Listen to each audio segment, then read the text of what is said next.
Hola, buenas tardes. Mi nombre es Antonio Quesada Sánchez, soy profesor de Derecho Civil de la Universidad de Málaga y la comunicación que presento a este congreso, es un gran honor y un placer estar con ustedes, siento no poder estar en persona, sería, su título es La poesía como recurso pedagógico para un profesor de Derecho Civil. Reflexiones jurídicas al hilo del poema A una dama muy joven separada de Jaime Gil de Viedma. Y bien, expondré de modo muy breve lo que ya de por sí es un trabajo breve, obviamente, esta comunicación. Ya han visto por el título que voy a hablar de un poema de Jaime Gil de Viedma y creo que es importante, interesante comenzar recordando la relevancia que el derecho, los estudios de derecho, el trabajo con el derecho tuvo para Jaime Gil de Viedma, para el gran poeta. Jaime Gil de Viedma fue estudiante de derecho, toda su vida trabajó próximo a cuestiones jurídicas y eso además se ha reflejado tanto en su vida, obviamente, como digo, como incluso en su obra. Sobre todo se puede espigar en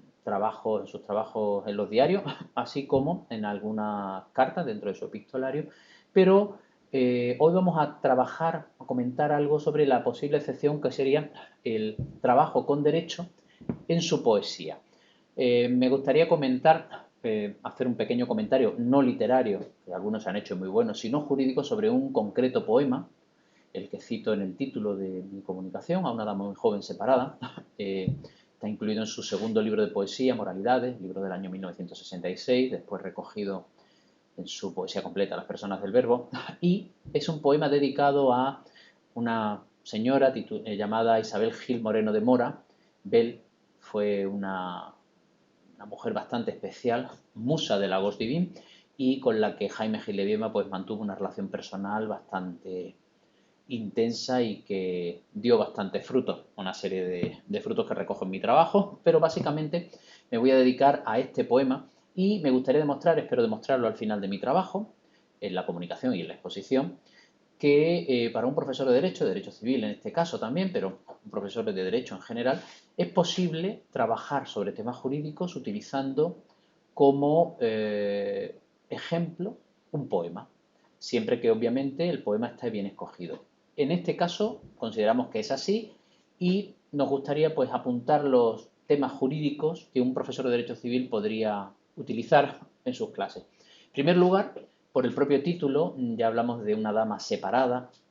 En primer lugar, es evidente que uno de los grandes temas jurídicos del poema es el matrimonio. El matrimonio que hoy está recogido como derecho en el artículo 32 de la Constitución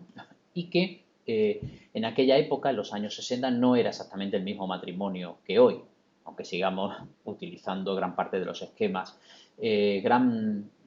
parte de la diferencia está en que en aquella época, pues básicamente el matrimonio celebrado, como le sucedió a esta señora que está de base, inspira este poema, es el matrimonio canónico, no exactamente el matrimonio civil. En otros tiempos, hoy día tenemos que distinguir el matrimonio canónico del matrimonio civil, como entonces, pero hoy sabemos que el matrimonio civil tampoco existe del mismo modo que el matrimonio canónico, perdón, el matrimonio civil de aquella época. Desde la ley 13/2005, el matrimonio puede ser contraído entre personas del mismo sexo en el ámbito civil y además hoy día tenemos que destacar cómo se inunda de libre desarrollo de la personalidad la institución matrimonial, algo que entonces no era tan evidente. Esto nos sirve, por ejemplo, en clase para poder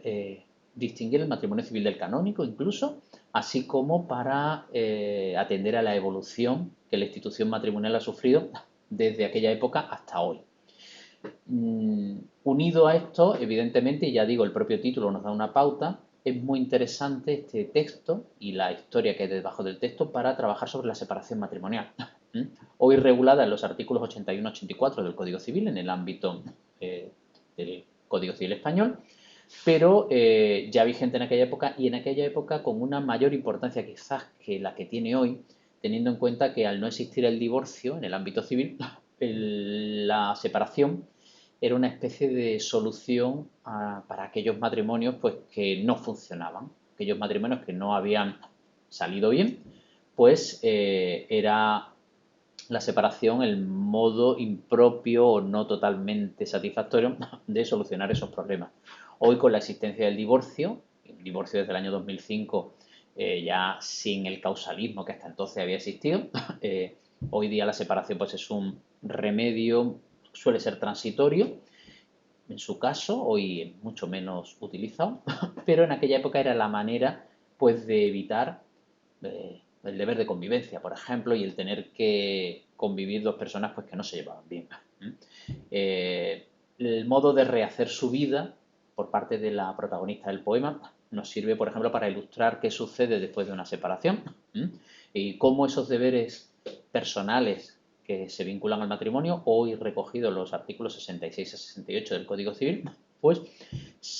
de algún modo se ponen en suspenso, ya no tienen por qué ser cumplidos básicamente el deber de convivencia, así como incluso un deber que puede ser bastante polémico por el modo de hacerlo efectivo y por el propio modo de ser y de estar del deber, que es el deber de fidelidad. Entonces, hoy día podríamos pensar que todo esto se mira con ojos menos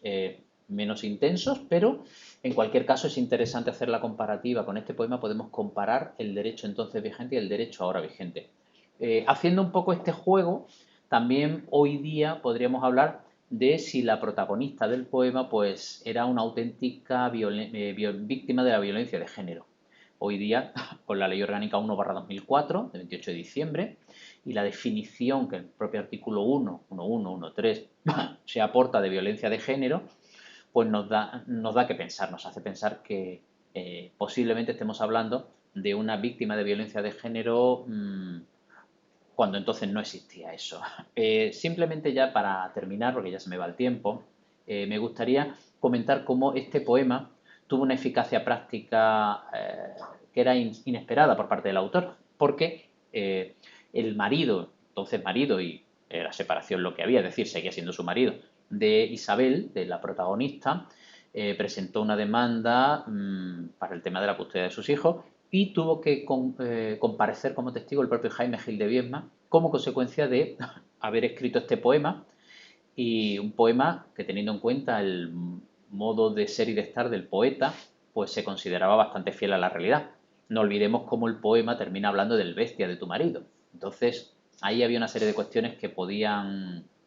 necesitar un tratamiento y una aclaración. Y por tanto, fíjense cómo el poeta tuvo que al final comparecer en el proceso para aclarar un poco algunas de sus ideas. En ese poema se aludía a posibles infidelidades matrimoniales, así como se dejaba intuir la posibilidad de algún maltrato por parte de, o falta, por lo menos falta de delicadeza bastante grave por parte del marido. Y bueno, dicho eso, entonces podría hablar mucho más, pero no tengo más tiempo, pues simplemente quiero agradecerles la atención, agradecer a la organización del Congreso que hayan contado con mi trabajo para el mismo y